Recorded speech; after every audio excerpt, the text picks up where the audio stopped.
सो हे students, आज जो हम टॉपिक करने जा रहे हैं that is chapter 1 of science decomposition reaction. तो कल हमने किया था कॉम्बिनेशन रिएक्शन, आज हम कर रहे हैं डिकम्पोजिशन रिएक्शन। कॉम्बिनेशन रिएक्शन में हमने क्या पढ़ा था कि हमारे पास रिएक्टेंट साइड पर अगर दो एलिमेंट्स या दो कंपाउंड हैं तो वो मिलकर एक सिंगल एलिमेंट तैयार कर रहे थे on the product side. That means कि वो दोनों कंबाइन हो रहे थे, तो वहां से बनी थी कॉम्बिनेशन रिएक्शन। आज की जो रिएक्शन है दैट इज डिकम्पोजिशन रिएक्शन। अब डिकम्पोजिशन रिएक्शन में क्या है कि अगर रिएक्टेंट साइड पे कोई सिंगल कंपाउंड है तो वो सिंगल कंपाउंड ब्रेक डाउन होएगा इनटू टू एलिमेंट्स और two compounds on the product side. इस तरीके की रिएक्शन को हम क्या बोलते हैं? Decomposition reaction. जो कॉम्बिनेशन थी वहां पर प्रोडक्ट साइड में दोनों कंपाउंड और एलिमेंट कंबाइन होते हैं, डिकम्पोजिशन में वो दोनों एलिमेंट और कंपाउंड क्या होंगे? Break down. डिकम्पोजिशन रिएक्शन के लिए हम एक्टिविटी पढ़ने जा रहे हैं। एक्टिविटी है 1.4। उसमें क्या लिखा है? 1.5 की एक्टिविटी है, take about 2 gram of ferrous sulphate. अब हमें क्या ध्यान में रखना है कि हमारे पास एक होता है फेरस सल्फेट और एक हमारे पास है फेरिक। जो फेरस और फेरिक है ये दोनों ही बेसिकली आयरन की कैटेगरीज है। फेरस जिसकी वैलेंसी कितनी होती है? 2। फेरिक की वैलेंसी कितनी है? 3। दोनों में ये डिफरेंस है जो आपको याद रखना है। फेरस एंड फेरिक दोनों ही किसकी कैटेगरीज है? आयरन की। फेरस की वैलेंसी होती है 2 एंड फेरिक की वैलेंसी कितनी है? 3। एक्टिविटी में लिखा गया था take 2 gram of the ferrous sulphate crystals in the dry boiling tube. आपको 2 ग्राम फेरस सल्फेट के क्रिस्टल लेने। क्रिस्टल मीन्स जिसमें कुछ अमाउंट ऑफ द वाटर हो।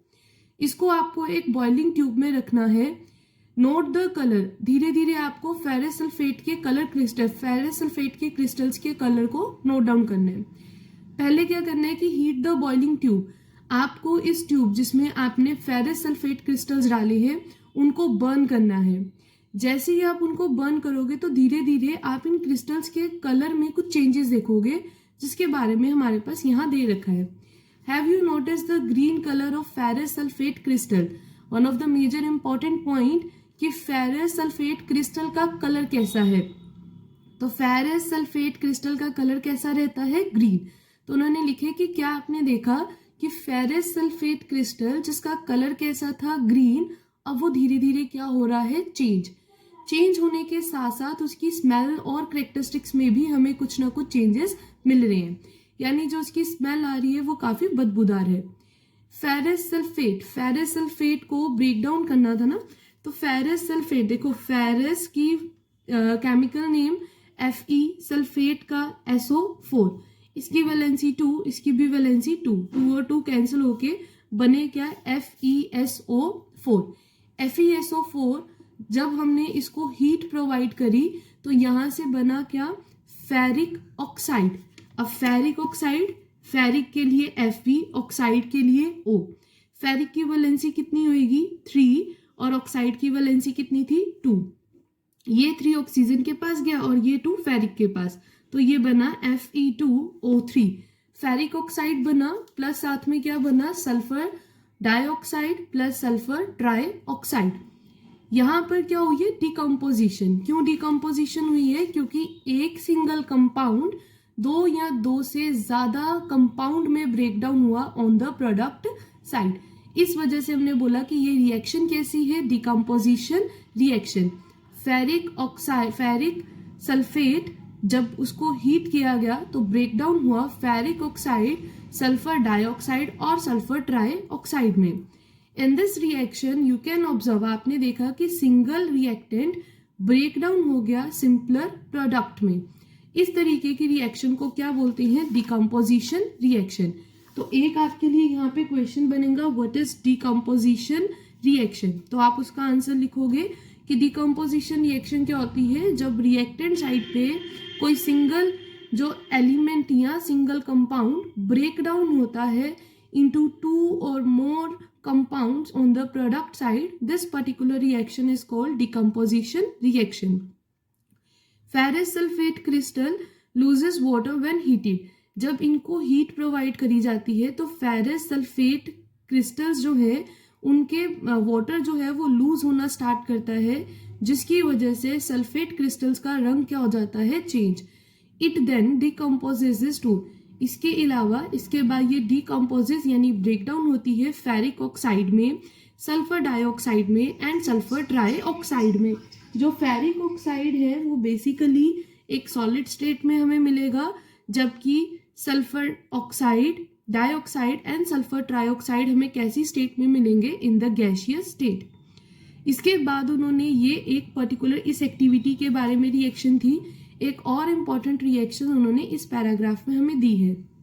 वो रिएक्शन है decomposition of calcium carbonate to calcium oxide and carbon dioxide. क्या हो रहा है कि कैल्शियम कार्बोनेट को डिकम्पोज किया गया है into calcium oxide and carbon dioxide. और कैसे डिकम्पोज किया गया है, बाय प्रोवाइडिंग हीट. ये भी एक डिकम्पोजिशन, ये भी एक इम्पॉर्टेंट डिकम्पोजिशन रिएक्शन है जिसको बहुत सारी इंडस्ट्रीज में यूज किया जाता है. कैल्शियम ऑक्साइड का हमने पहले भी नेम पढ़ा कि कैल्शियम ऑक्साइड का नेम क्या है, quick lime. Calcium oxide is called lime, या आप बोल सकते हो इसको quick lime. It has many uses, इसके बहुत सारे यूजेस हैं. स्पेशली इसका यूज किसमें किया जाता है, in manufacturing of cement, cement को मैन्युफैक्चरिंग में. When a decomposition reaction is carried out by heating, it is called thermal decomposition. यहाँ पर अब नया एक क्वेश्चन बनेगा, व्हाट इज थर्मल डिकम्पोजिशन. तो थर्मल डिकम्पोजिशन क्या है, जब कोई डिकम्पोजिशन रिएक्शन करी जाती है by providing heat, it is called thermal decomposition reaction. तो एक आपको याद रखना है, यहाँ से भी इतनी ही पैराग्राफ में हमारे पास बहुत सारे क्वेश्चन बने, सच एज कि फेरस सल्फेट की वैलेंसी क्या है. तो फेरस की वैलेंसी कितनी है और हमारे पास फेरिक की वैलेंसी कितनी है. फिर डिकम्पोजिशन रिएक्शन क्या है. दूसरा, फेरस सल्फेट के क्रिस्टल का कलर कैसा था, तो वो कलर था ग्रीन. जब हमने हीट प्रोवाइड किया वो डिकम्पोज हुआ और उसमें कलर जो है वो चेंज हुआ. फिर थर्मल रिएक्शन क्या है वो बतानी है कि कोई डिकम्पोजिशन रिएक्शन जब हीट के थ्रू कैरी आउट करी जाती है तो उसको हम बोलते हैं thermal decomposition reaction. Calcium oxide का कॉमन नेम क्या है, लाइम या फिर क्विक लाइम. एक आपके पास यहाँ पे क्वेश्चन बनेगा कि एक ऐसी केमिकल इक्वेशन लिखिए जिसका यूज किसमें किया जाता है, मैन्युफैक्चरिंग ऑफ सीमेंट में. तो हमें पता है कि मैन्युफैक्चरिंग ऑफ सीमेंट में किसका यूज किया जाता है, क्विक लाइम, जो क्या है कैल्शियम ऑक्साइड. तो ये रिएक्शन हमें देनी है कि कैल्शियम कार्बोनेट को जब हीट प्रोवाइड करी जाती है तो वहां से हमें मिलता है calcium oxide plus CO2 gas. Calcium oxide का जो कैल्शियम कार्बोनेट को क्या बोला जाता है, लाइमस्टोन. नेक्स्ट इंपॉर्टेंट क्वेश्चन कि कैल्शियम कार्बोनेट का जो कॉमन नेम है वो क्या है, तो वो है लाइमस्टोन, जिसको हीट प्रोवाइड करने पर डिकम्पोज किया जाता है into calcium oxide and CO2. Calcium oxide क्या है, क्विक लाइम, और CO2 हमारे पास क्या है, गैस. अब इसी के रिलेटेड एक और एक्टिविटी है, that is 1.6 activity. Take about 2 gram lead nitrate powder in a boiling tube. अब आपको निट्रेट पाउडर लेना है, 2 ग्राम लेड निट्रेट पाउडर लेना है. किसमें लेना है, एक बॉइलिंग ट्यूब में. Hold the boiling tube with a pair of tongs. Tongs मतलब कि एक चिमटे की हेल्प से इसको जो है आप क्या करोगे, एक ट्यूब को पकड़ोगे. Heat it over a flame, इसको जो है वो बर्न करना या फ्लेम प्रोवाइड करोगे ताकि इसको हीट प्रोवाइड हो सके. अब आप इसमें क्या ऑब्जर्व करोगे वो बताइए. तो यू विल ऑब्जर्व, हम क्या ऑब्जर्व करेंगे कि यहाँ पर ब्राउन कलर की जो फ्यूम है वो हमें देखने को मिलेगी. ये फ्यूम कौन सा सब्सटेंस है, तो ये है नाइट्रोजन डाइऑक्साइड, जिसको हम बोलते हैं NO2, nitrogen dioxide. The reaction take place, reaction जो हम आगे देखेंगे.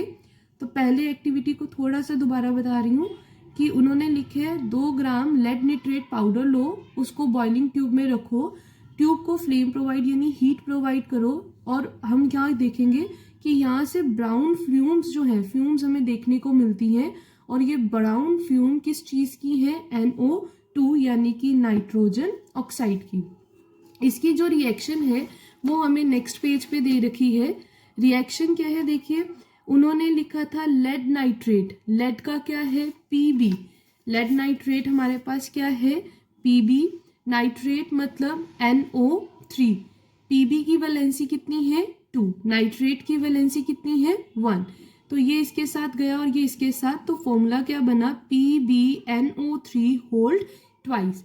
इसको क्या प्रोवाइड करी गई हीट, तो ये बना किसमें, तो यहाँ पे बना लेड ऑक्साइड यानी PbO प्लस नाइट्रोजन डाइऑक्साइड और साथ में क्या इवॉल्व हुई ऑक्सीजन। तो ये हमारी एक्टिविटी किसकी थी 1.6 की। आपको ये केमिकल इक्वेशंस को याद रखना है प्लस इसको बैलेंस भी साथ के साथ करते रहना है। नेक्स्ट हमारे पास एक और एक्टिविटी है, अगेन डिकम्पोजिशन एक्टिविटी है, रिएक्शन की एक्टिविटी है और एक्टिविटी है 1.7।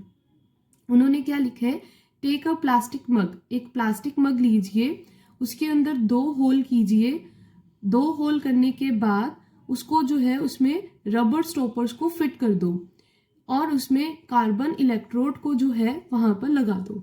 2 प्लास्टिक मग लो, एक प्लास्टिक मग लिया, उसमें 2 होल किए उसके बेस पे और उसमें रबर स्टॉपर्स को फिट कर दिया और हमने क्या किया, कार्बन इलेक्ट्रोड्स को वहां पर इंसर्ट किया। कनेक्ट दीज, ये जो इलेक्ट्रोड्स थी इनको कनेक्ट किया है 6 वोल्ट की बैटरी के साथ। ये जो हमारे पास इलेक्ट्रोड्स थी इनको कनेक्ट किया 6 वोल्ट की बैटरी के साथ। Fill the mug with the water, और मग में पूरी तरीके से क्या भर दो, पानी।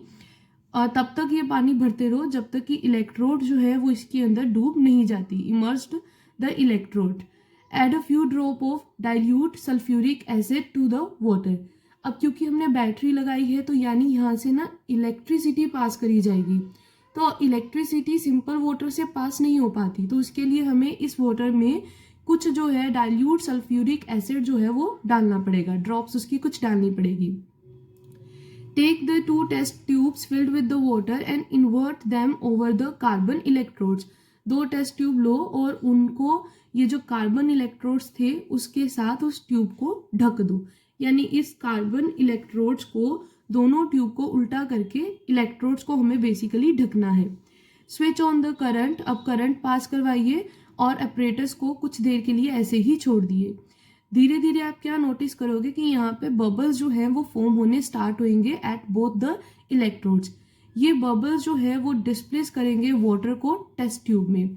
If the volume gas collected same, अब हमें बताना है कि यहाँ पर दोनों ट्यूब्स में गैस जो कलेक्ट करी गई है वो सेम है या नहीं, तो इसका आंसर है कि वो सेम नहीं है। ये जो पहली इलेक्ट्रोड हम देख रहे हैं इसमें कौन सी गैस कलेक्ट करी गई है, ऑक्सीजन, और इसमें कौन सी गैस कलेक्ट करी गई है, हाइड्रोजन।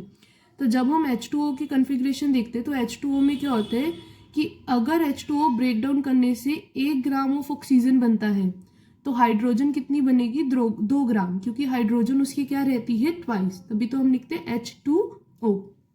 तो यहीं से हमें पता लगा कि हाइड्रोजन जो है वो ज़्यादा जो है वो प्रोड्यूस हुई है as compare to oxygen gas.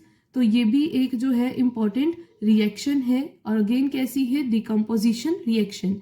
But ये डिकम्पोजिशन रिएक्शन किसके थ्रू करी गई है, थ्रू द इलेक्ट्रिसिटी। इससे पहले जो हमने डिकम्पोजिशन रिएक्शंस पढ़ी हैं वो करी गई थी बाय प्रोवाइडिंग हीटिंग। ये डिकम्पोजिशन रिएक्शन कैसे हुई है, बाय प्रोवाइडिंग इलेक्ट्रिसिटी, और इसी को हम बोलते हैं इलेक्ट्रोलाइसिस ऑफ वाटर। ये जो रिएक्शन हमने करी इस रिएक्शन का नाम है इलेक्ट्रोलाइसिस ऑफ वाटर। नेक्स्ट हमारे पास अगेन इसी टॉपिक के रिलेटेड एक और एक्टिविटी है, दैट इज एक्टिविटी 1.8। उन्होंने लिखा है take 2 gram of silver chloride in a china dish. एक चाइना डिश लीजिए, उसमें 2 ग्राम सिल्वर क्लोराइड लीजिए। अब आप देखिए कि इसका कलर पहले कैसा था और कुछ देर इसको सनलाइट में रखने के बाद इसका कलर कैसा है। तो हमने क्या देखा कि सिल्वर क्लोराइड पहले किस कलर में था, वाइट कलर में। सिल्वर क्लोराइड पहले किस कलर में था, वाइट। बट सनलाइट में जैसे ही हमने रखा तो धीरे धीरे इसका कलर किस में चेंज हो गया, ग्रे में। ऐसा क्यों हुआ, because this is due to the decomposition of silver chloride into silver and chlorine. क्योंकि सिल्वर क्लोराइड जो है वो डिकम्पोज यानी ब्रेक हो गया इनटू सिल्वर एंड क्लोरीन कैसे डिकम्पोज हुआ? By light. तो पहले डिकम्पोजिशन बाय हीटिंग, दूसरा डिकम्पोजिशन बाय सनलाइट, तीसरा डिकम्पोजिशन बाय इलेक्ट्रिसिटी। तो ये जो रिएक्शन है वो किसके थ्रू है? डिकम्पोजिशन बाय सनलाइट के। तो AgCl क्या था? सिल्वर क्लोराइड, जिसको सनलाइट में रख के ब्रेक डाउन किया गया सिल्वर एंड क्लोरीन में। ये अगेन एक डिकम्पोजिशन रिएक्शन है जहां पर जो है वो वाइट सिल्वर क्लोराइड जो था वो चेंज हो जाता है किस में? ग्रे कलर में। इसके जो नेक्स्ट पेज पे उन्होंने दे रखा है, इसी तरीके से एक रिएक्शन दे रखी है सिल्वर ब्रोमाइड की। सिल्वर ब्रोमाइड भी सेम तरीके से रिएक्ट करता है AgBr सिल्वर ब्रोमाइड। ये जब सनलाइट में रखे जाते हैं तो सिल्वर अलग हो जाता है और ब्रोमाइड अलग। ये रिएक्शन का यूज हम किस में करते हैं? ब्लैक एंड व्हाइट फोटोग्राफी में। तो यहाँ से अगेन एक क्वेश्चन इंपॉर्टेंट बनता है कि इस तरह की केमिकल इक्वेशन बताइए जहां पर जिसका use black and white photography में किया जाता है। तो हमें ये रिएक्शन सिल्वर ब्रोमाइड की रिएक्शन वहां पर लिखनी है। What form of the energy is causing these decomposition reaction? तो इस तरीके की decomposition reaction में किस तरीके की एनर्जी का यूज हो रहा है? Again one of the important question. और यहाँ पर इसका ये पैराग्राफ में आंसर दिया गया है। क्या आंसर है?